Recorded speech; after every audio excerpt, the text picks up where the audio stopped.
al quinto anillo de la tráquea está cubierto por el istmo de la tiroides.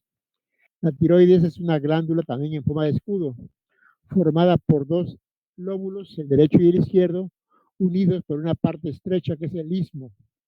De la parte del istmo, de la parte superior, a veces hay una prolongación hacia arriba, que es el tejido de la pirámide de la Alouette, que es un resto embrionario de lo que fue el descenso del tiroides que se formó embriológicamente en la base de la lengua, arriba. Fue descendiendo hasta colocarse por debajo del cartílago tiroides.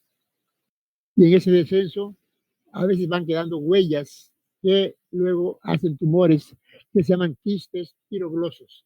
Quistes tiroglosos.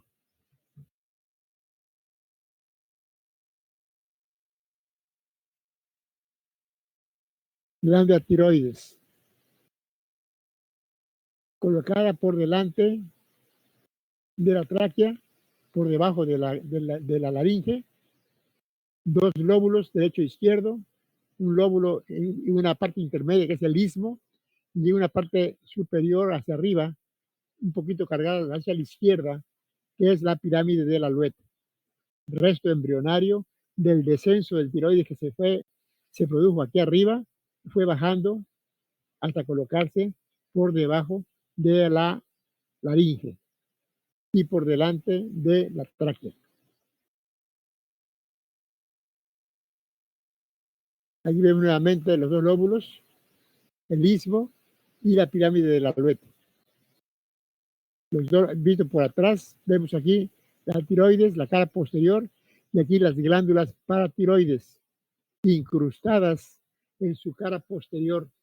Las glándulas paratiroides, cuyo papel fundamental es el metabolismo del calcio, en contraposición con el tiroide. Hay un equilibrio contrario entre las paratiroides y las tiroides. La tiroides, por ejemplo, mete calcio a los huesos, baja el calcio de la sangre. Las paratiroides son al revés, sacan calcio de los huesos y elevan el nivel de calcio en la sangre. Entonces hay ahí un equilibrio que no debe romperse porque entonces surge la patología.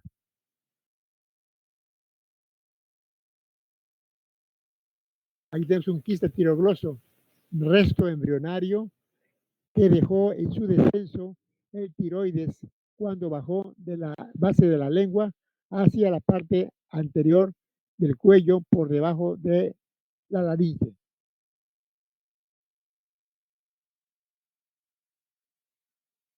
Un linfoma crecen a los lados.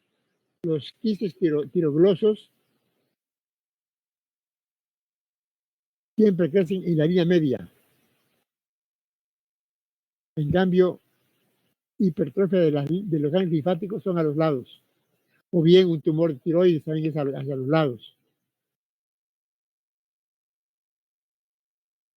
Entonces, la cartílago tiroides en su posición ya de adulto por debajo de la laringe.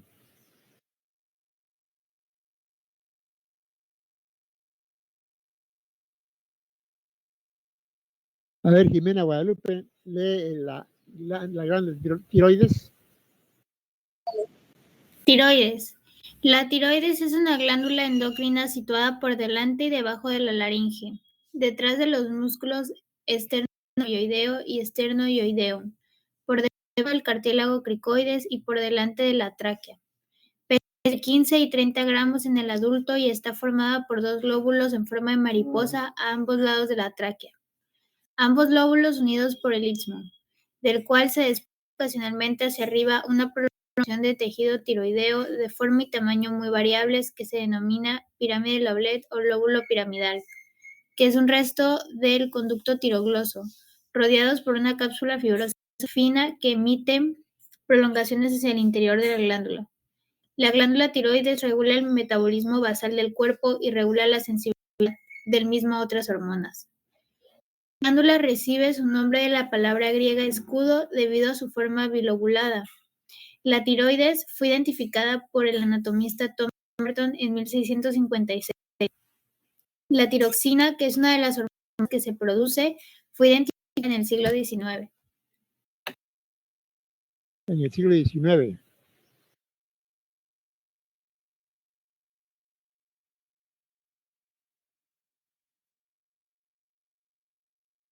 A ver, Isis Aranza lee la hormona tiroidea.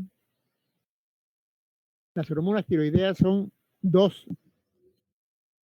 Depende de la cantidad de yodo que tengan 3 moléculas o 4 moléculas. Son la triyodotironina y la tetrayodotironina o tiroxina. Triyodotironina y la tetrayodotirosina o tiroxina. A ver, léele. La glándula tiroides produce dos hormonas que se quedan almacenadas combinándose con las globulinas de las células tiroideas, formándose la tiroglobulina. El yodo unido a las globulinas, el código genético que permite su síntesis, se encuentra localizado en el cromosoma 8.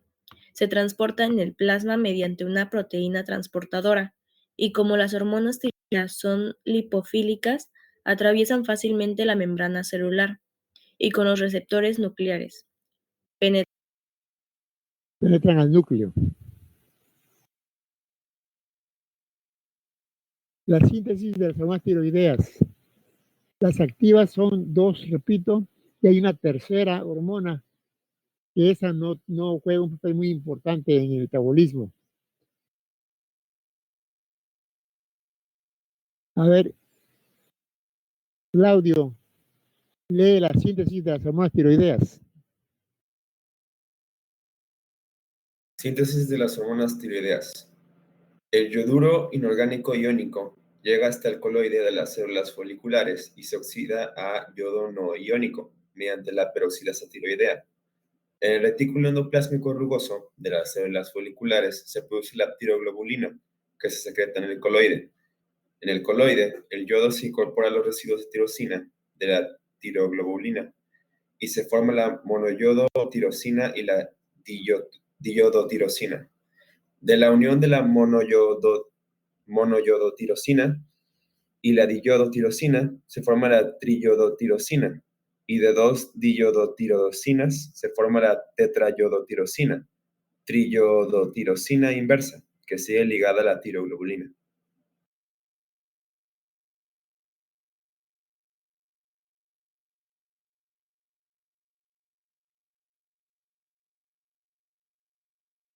A ver, Anthony Núñez, sigue leyendo.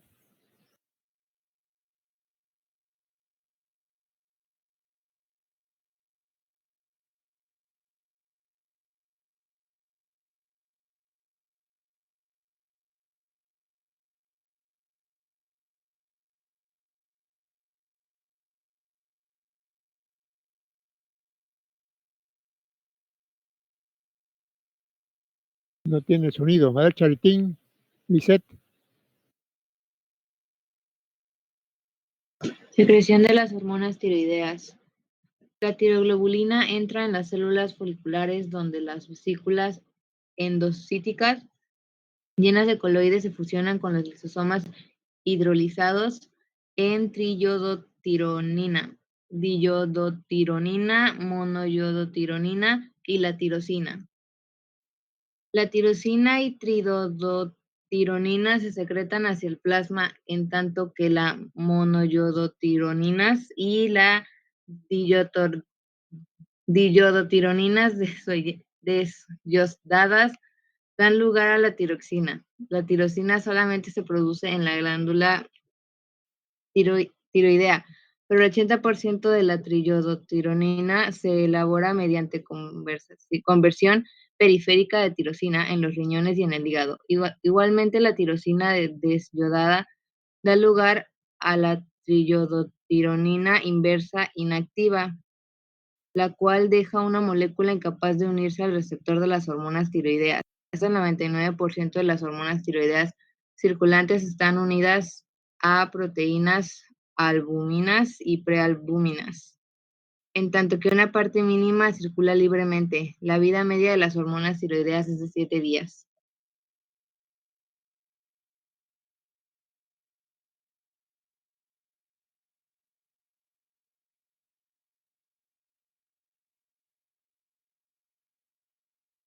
¿Qué acciones tiene la hormona tiroidea? A ver, Rafael Felipe, lee las acciones de la hormona tiroidea. Acciones de las hormonas tiroideas. La glándula tiroides produce tres hormonas: la tiroxina, la tetraiodotironina, la triiodotironina y la tiroxina inversa. Las hormonas tiroideas actúan básicamente sobre todas las células y tejidos, y los trastornos de la función tiroidea constituyen una de las enfermedades endocrinas más frecuentes. Las hormonas tiroideas tienen muchas acciones directas, pero también actúa de forma más sutil para optimizar las acciones de varios neurotransmisores y hormonas. 9 efectos fisiológicos de las hormonas tiroides. 1. Efectos cardiovasculares. 2. Efectos sobre la tasa metabólica basal y la termogénesis. 3. Efectos respiratorios. 4. Efectos sobre el músculo esquelético. 5. Efectos sobre el sistema nervioso autónomo y la acción de las catecolaminas. 6. Efectos sobre el crecimiento y la maduración. 7. Efectos sobre el hueso, los tejidos duros y la dermis.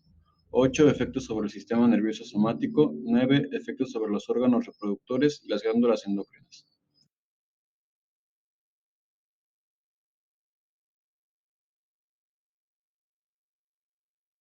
Otra hormona que se produce en la tiroides es la calcitonina, que no tiene nada que ver ni con la triiodotironina ni con la tetraiodotironina. Esta interviene en unión contraria con la hormona paratiroidea, con la paratormona. Actúan en sentido contrario. La calcitonina favorece la fijación del calcio en los huesos, saca calcio de la sangre y la fija en los huesos. Y la paratormona u hormona paratiroidea hace lo contrario, saca calcio de los huesos y los vierte a la sangre. Esta acción doble de una y otra tiene que estar bien equilibrada para que haya una buena función en el organismo. La actividad de la paratormona en sacar calcio de los huesos y ponerlo en la sangre es con el fin de llevarlo hasta el sistema nervioso, donde va a jugar un papel muy importante tapando y destapando los canales de calcio en los axones para favorecer el impulso nervioso.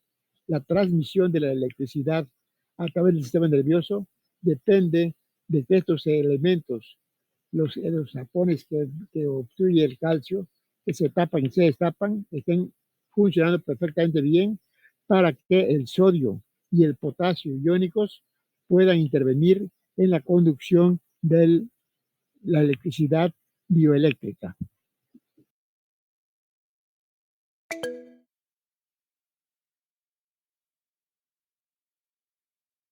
A ver, Melanie, lee la calcitonina. Calcitonina. Además, se ha demostrado que la glándula tiroidea produce en las células parafoliculares llamadas células C la hormona calcitonina, que hace que el calcio en la sangre disminuya, posiblemente porque favorece la fijación del calcio en los huesos o impidiendo que el calcio abandone los huesos, evitando la descalcificación ósea. Inhibe la absorción de calcio en el intestino, aumenta la excreción de calcio y magnesio por los riñones e inhibe la reabsorción de fosfato por los riñones, disminuyendo la fosfatemia. Su acción es contraria a la paratormona, que saca calcio de los huesos y los vierte en la sangre, aumentando los niveles de calcio en sangre.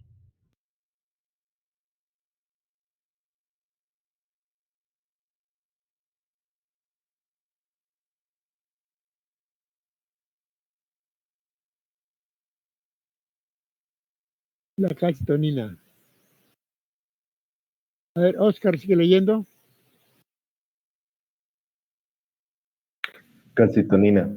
La calcitonina actuaría en forma contraria a la paratormona u hormona de las glándulas paratiroides.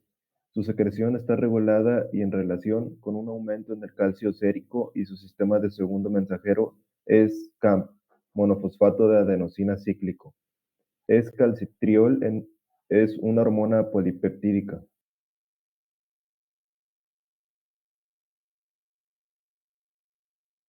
Aquí nuevamente el esquema del tiroides, el cartílago tiroideo el hueso yoides, el cartílago cricoides, los dos lóbulos del tiroides unidos por el istmo y la pirámide del aluete. Aquí un esquema de la hipófisis, el hipotálamo, el tallo pituitario o tuber cinereum, y aquí la acción. Esto es para explicar que la pituitaria, hipotálamo y la pituitaria producen la hormona estimulante del tiroides para que a su vez el tiroides produzca las hormonas tiroxina y triodotironina. Además, la tirosina y la triodotironina intervienen sobre el hipotálamo para frenar la producción de hormona estimulante del tiroides. Cuando hay demasiada hormona estimulante del tiroides, el tiroides tiene una acción regresiva para inhibir la producción de tal manera que no vaya una sobreestimulación tiroidea. Hay un equilibrio siempre entre todas las hormonas. Hay hormonas que estimulan y la hormona que recibe el estimulante tiene la propiedad de protestarle a la hormona que le manda el estímulo e inhibir su acción para que no haya un exceso de producción. Es un mecanismo de regulación entre las hormonas. Inervación de las glándulas por las arterias tiroideas superior y medio inferior, la arteria de Neubauer. Es un órgano que está bastante bien irrigado. A ver, Jimena Guadalupe, lee la inervación de la glándula tiroides, la irrigación y la inervación. Irrigación e inervación de la glándula tiroides. Está ricamente irrigada por las arterias tiroideas superior, ramas de las carótidas externas, las tiroideas inferiores, de las subclavias. Ocasionalmente se encuentra otra rama más que procede del tronco braquicefálico o directamente de la aorta, que se denomina tiroidea ima arteria de Neubauer. Asciende por la cara anterior de la tráquea hasta el istmo de la glándula, donde se van a anastomosar con las precedentes. Hay que tener precaución de no lesionarla al efectuar una traqueostomía. Las venas tiroideas superiores y medias drenan hacia el tronco venoso tirolingofacial, que desemboca en las yugulares internas, y las tiroideas inferiores desembocan en los troncos venosos branquiocefálicos. El drenaje linfático se lleva a cabo hacia los ganglios prelaringeos y los parapretraqueales. Algunos pueden desembocar en el conducto torácico. La inervación se lleva a cabo por los ganglios simpáticos cervicales superior, medio e inferior a través de los plexos pericárdicos y tiroides superior e inferior. Recibe estimulación hormonal de la glándula hipofisiaria mediante la hormona TSH. THS quiere decir hormona estimulante del tiroides. Es la que hay una interrelación entre la hormona y la tiroides. Cuando la tiroides está muy estimulada, tiene una acción inhibitoria sobre la hipófisis para que no siga mandando hormona estimulante, para que haya un equilibrio normal y fisiológico constantemente. Aquí está un esquema de las arterias, las venas, aquí la de Neubauer, que pueden hacer del tronco brachiocefálico, que pueden hacer de la subclavia. La tiroidea superior, ramas de la carótida externa.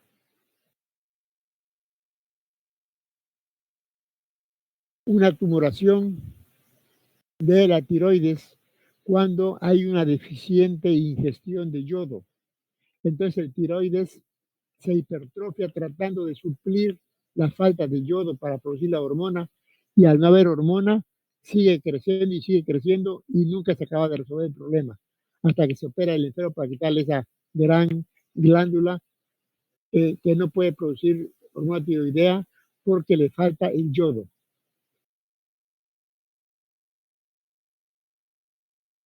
Algunas regiones, en algunos países del mundo, las gentes no tienen manera de ingerir sal yodada, que es el principal medio de obtención de yodo por el organismo, comiendo sal que viene del mar y que es yodada.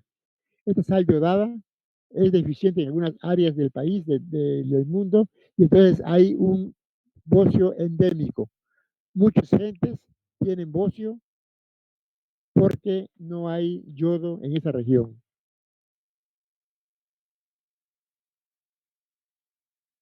El hipertiroidismo es al contrario, cuando hay mucho yodo, cuando hay mucha función hormonal, cuando hay exceso de hormona tiroidea, de la tirotironina y la tiroxina, entonces surge la enfermedad que se llama de Basedow-Graves o Graves-Basedow, que es una hiperfunción de la glándula tiroidea y que produce taquicardia, sudoración, exoftalmos, pérdida del peso, nerviosismo, es un acelerante del sistema nervioso.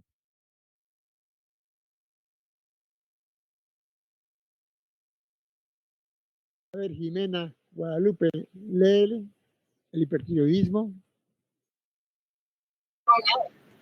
Hipertiroidismo. El hipertiroidismo agrupa los trastornos que cursan con exceso de hormona tiroidea en el cuerpo. La causa más común es la enfermedad de Graves-Basedow, cuyo origen es autoinmune. Es el propio organismo el que genera anticuerpos que estimulan la glándula para que sintetice más hormonas tiroideas. En el hipertiroidismo, la aparición de los síntomas clásicos junto a la aparición de bocio crea la sospecha diagnóstica que se confirma con la determinación de hormonas y ya no lo Tiroidea. Hay que dosificar las hormonas, la tiroidea y la triotironina. Es el aspecto de una persona con enfermedad de Basedow-Graves, delgadas, nerviosas, temblorosas, con unos ojos saltones, taquicárdicas, sudorosas, en fin, un cuadro clínico de tiroiditis, de Basedow-Graves.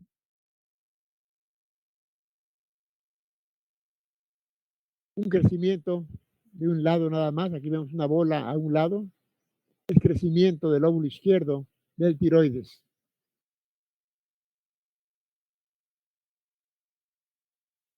La deficiencia de yodo, por el contrario, produce un hipotiroidismo. Cuando este hipotiroidismo es congénito, cuando hay un defecto de nacimiento del tiroides, entonces son personas de baja estatura, con un metabolismo disminuido. El cerebro, que es uno de los que sufre más del problema de la falta de nutrición y la falta de yodo, va a ser un cerebro retrasado mental. Son individuos cretinos, se llama cretinismo el síndrome, cretinismo por hipotiroideo congénito. Cuando aparece ya en adultos, entonces simplemente son personas por lo general obesas, con exceso de peso, unas bradipsiquias, su estado mental lento, su memoria es un poco deficiente, la inteligencia también es un poco deficiente y sobre todo la obesidad es el dato más importante. Bradicardia, piel seca. A ver, Marta Paulina, lee el hipotiroidismo. Hipotiroidismo. El hipotiroidismo es una disfunción que provoca que la glándula tiroides no produzca suficientes hormonas tiroideas, por lo que el cuerpo no puede seguir funcionando con normalidad y la actividad orgánica disminuye o se ralentiza. Otra consecuencia de la disminución de la T3 y la T4 en el caso de tratarse de un hipotiroidismo primario es una mayor secreción de TSH, que es la hormona estimulante del tiroides y que se produce en la hipófisis. De hecho, la producción de TSH es la forma que tiene el organismo de regular la alza o la baja a la producción de hormonas tiroideas y funciona como la encargada de una cadena de montaje. Si la producción de estas hormonas es excesiva, la TSH disminuye su concentración y las células tiroideas trabajan menos en la producción de la T4 y T3. Si por el contrario los niveles de T4 y T3 disminuyen, la TSH aumenta su presencia, con el fin de que el rendimiento de la glándula tiroides no descienda.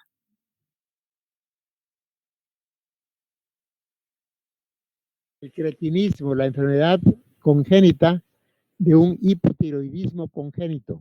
Niños de baja estatura, retrasados mentales, ligeramente obesos, con la piel seca y un aspecto en la cara muy característico del cretinismo.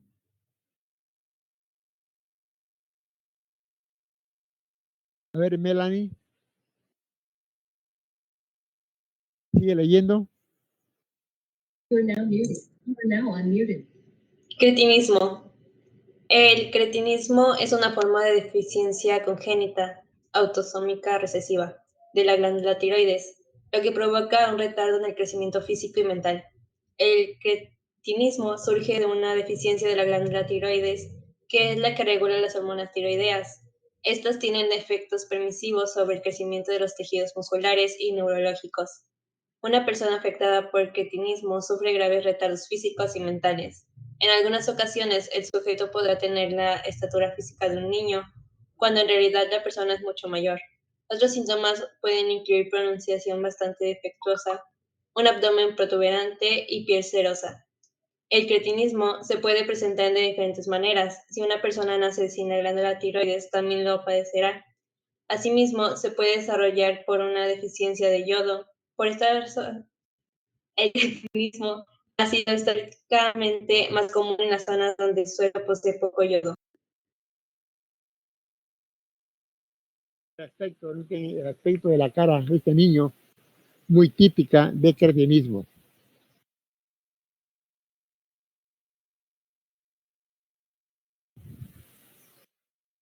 Y el hipotiroidismo, cuando aparece ya en la etapa adulta, entonces va a ocasionar obesidad, va a ocasionar retraso en la memoria, en la inteligencia, la piel seca,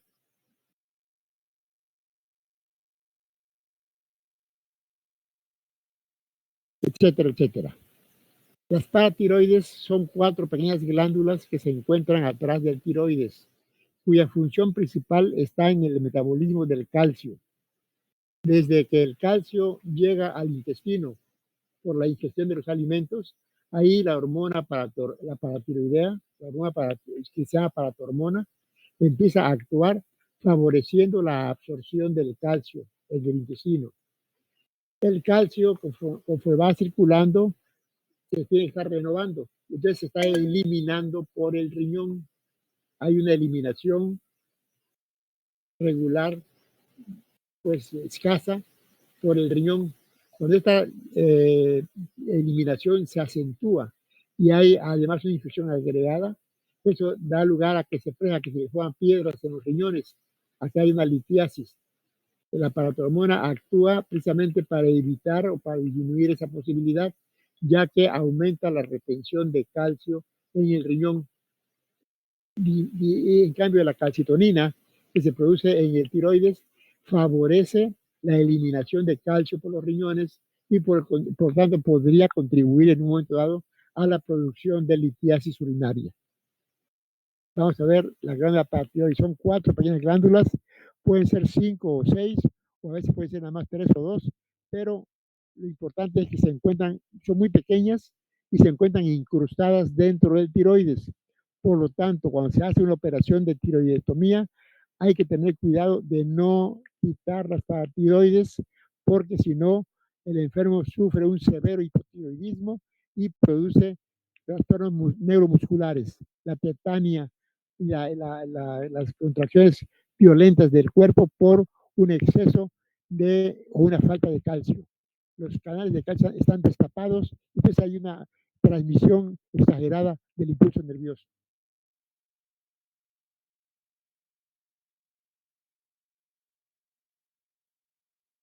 A ver, Oscar, lee las glándulas paratiroideas.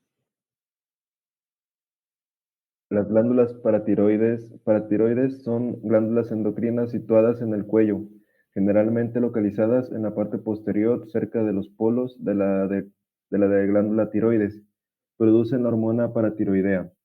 Por lo general hay 4 glándulas paratiroides, pero de forma ocasional puede haber 5 o más. Cuando existe alguna glándula adicional, esta suele encontrarse en el mediastino, en relación con el timo o dentro de la glándula tiroides. La hormona paratiroidea participa en el control de la homeostasis del calcio y fósforo, así como en la fisiología del hueso.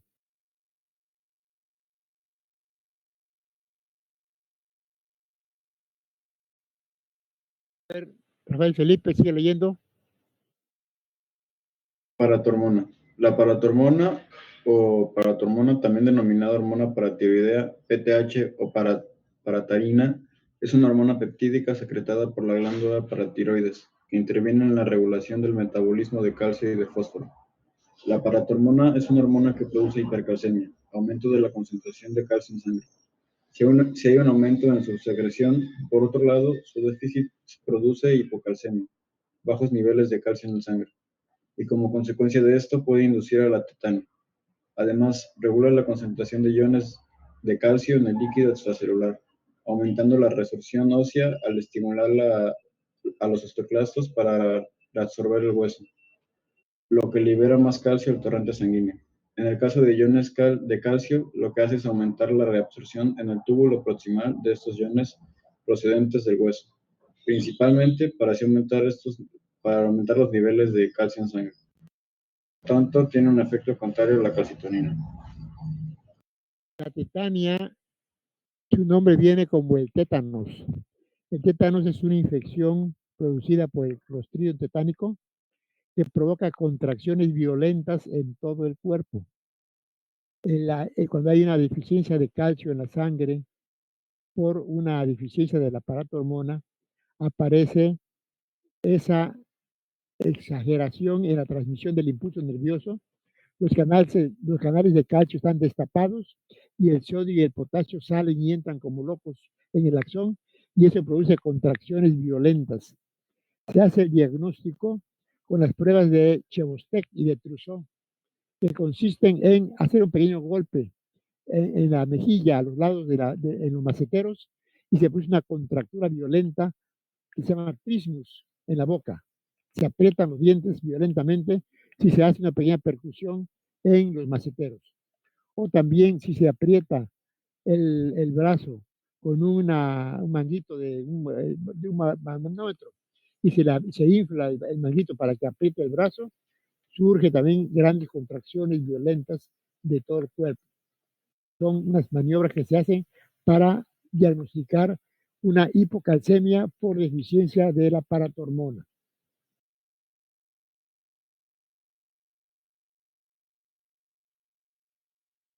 El esófago. El esófago es un tubo que empieza donde termina la faringe, por debajo de la glándula tiroides, ahí empieza el esófago, que está íntimamente unido a la tráquea, ya que cubre su parte posterior. Por lo que las fístulas entre la tráquea y el esófago es una patología muy frecuente en los recién nacidos. Fístulas tráqueoesofágicas. Está formado por capas longitudinales y capas circulares. Tiene un plexo nervioso de Meissner y de Auerbach, igual que lo tiene el resto del tracto digestivo.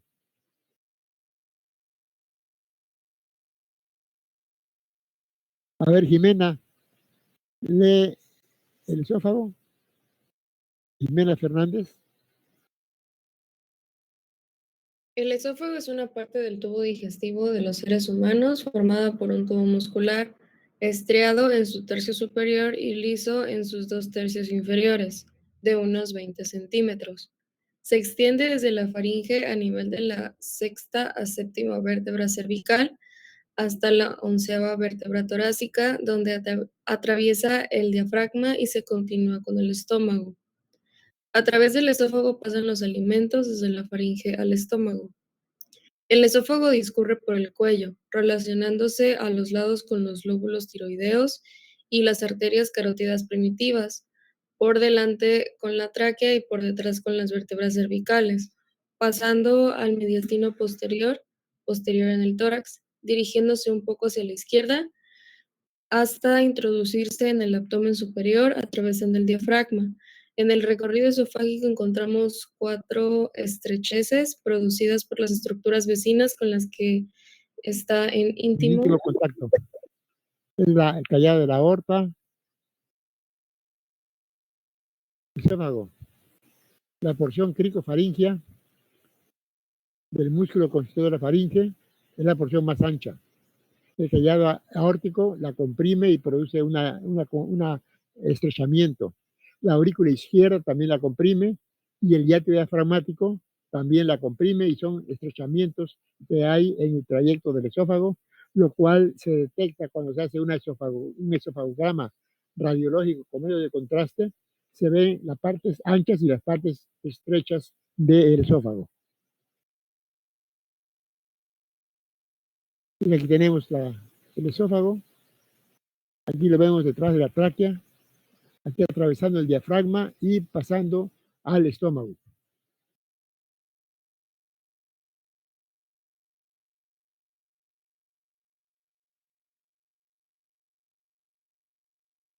Tiene 3 capas, la mucosa, la submucosa y la muscular. A ver, Melanie Espinosa, lee el esófago, las capas del esófago. Tiene 3 capas. Capa mucosa. Es un epitelio pavimentoso estratificado o de varias capas de células no queratinizado, que recubre la luz del esófago en su parte interna. Este epitelio está renovándose continuamente por la formación de nuevas células de sus capas basales. Para facilitar la propulsión del alimento hacia el esófago, el epitelio está recubierto por una fina capa de mucus formado por las glándulas cardiales y esofágicas. Submucosa. Capa celular, constituida por tejido conjuntivo y fibras elásticas. Capa muscular. Está formado por 2 capas de músculo estriado voluntario en su tercio superior y por células musculares lisas en sus 2 tercios inferiores, concéntricas en su capa interna y otra capa externa de células musculares longitudinales, que cuando se contraen forman ondas peristálticas que conducen el bolo alimenticio al estómago. No existe capa serosa, solamente en la pequeña porción subdiafragmática en que lo cubre el peritoneo abdominal.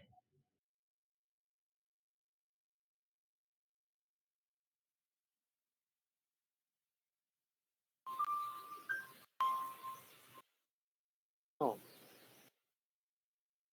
En clase.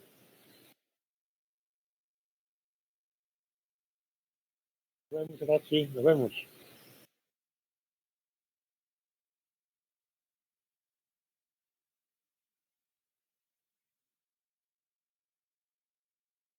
Y aquí vemos el interior del esófago con sus capas, la capa externa, la capa serosa, la capa muscular y la capa mucosa.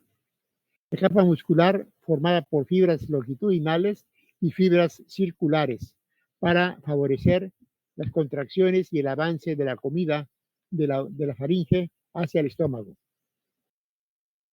Puede haber padecimientos como un pólipo que va en un esofagograma, se va a ver el defecto de llenado o bien una dilatación del esófago. Cuando hay un estrechamiento aquí, luego el esófago se dilata. Las varices esofágicas es otro padecimiento frecuente en el esófago. La esofagitis por reflujo gástrico también es otro padecimiento muy frecuente en el esófago. A ver, la circulación venosa linfática y la inervación del esófago. A ver, Marta Paulina, lee las arterias, venas y nervios del esófago. Esófago, circulación arterial, venosa, linfática e inervación. Esófago en su porción cervical. Las arterias que nutren el esófago cervical son ramas de las tiroideas inferiores que dan ramos ascendentes y descendentes. Las venas drenan hacia las venas tiroideas inferiores. El drenaje linfático se efectúa hacia los ganglios paratraqueales y en los cervicales profundos inferiores. La inervación del esófago es somática, sensitiva y motora en su tercio superior y visceral en sus 2 tercios inferiores. La porción somática viene del plexo cervical profundo, la visceral proviene de las ramas recurrentes del neumogástrico y del plexo cervical simpático. Permíteme, la porción somática se refiere a la deglución. La deglución está inervada por el tejido nervioso somático, o sea, el voluntario. Podemos tragar la comida a voluntad, pero una vez que la tragamos, la comida va a seguir avanzando, ya no por la voluntad, sino por el control del sistema nervioso autónomo, principalmente del parasimpático, que es el que estimula a la musculatura del esófago para que haga avanzar la comida. En el circo o había antes que se veía en el circo una artista que se colgaba de los pies en el trapecio y se tomaba un vaso de agua estando de cabeza, estando colgado, se tomaba el agua. El agua subía por el esófago hasta el estómago, precisamente merced a la acción del sistema nervioso autónomo que hace avanzar el alimento. Es una función muy importante que va a acompañar a los alimentos desde la porción alta del esófago hasta el ano. Todo eso va a ser controlado por el sistema nervioso visceral. Primero, el neumogástrico, desde el esófago hasta la mitad del colon. Y de la mitad del colon para afuera, hasta el ano, por el plexo sacro, la porción sacra del parasimpático. A ver, léele. Sigue leyendo. Esófago en su porción torácica. En el tórax, la circulación arterial proviene de las esofágicas medias ramas de las bronquiales, de las intercostales y de las esofágicas interiores ramas de las frénicas inferiores, y en el abdomen por ramas de la gástrica izquierda, rama del tronco celíaco. El drenaje venoso es por las venas satélites de las arterias hacia las venas ácigos en el tórax. En el abdomen, las venas satélites de la vena gástrica izquierda se dilatan en casos de cirrosis hepática, varices esofágicas. El drenaje linfático a los ganglios mediastínicos subposteriores y a la cisterna de Beckett. La inervación en el tórax es a través del glumo gástrico, por sus ramas cardíacas superiores y del simpático cervical y dorsal.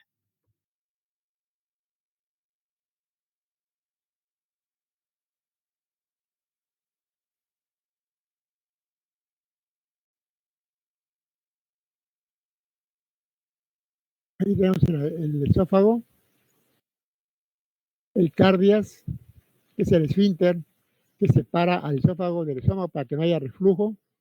Sin embargo, a veces es insuficiente y entonces hay reflujo y el ácido clorhídrico del estómago quema la porción inferior del esófago. Varices esofágicas o pólipos en una endoscopía. Cuando hay cirrosis hepática, cirrosis del ENEC, hay esta formación de varices que se rompen y sangran muy, muy abundantemente. Hay que poner una sonda de Patton que se infla para comprimir las venas y evitar el sangrado. Y frecuentemente tienen que recurrirse a las intervenciones quirúrgicas. Muy bien. El timo ya es parte del sistema hematológico para la maduración de los glóbulos blancos, de los leucocitos. Ahí se forman los leucocitos T, que son parte de la defensa del organismo. Entonces ya corresponde al tórax. Entonces nos vemos mañana, que ya es la última clase, para de ahí pasar al examen del día 16. Nos vemos mañana a las 7 de la mañana. Hasta mañana.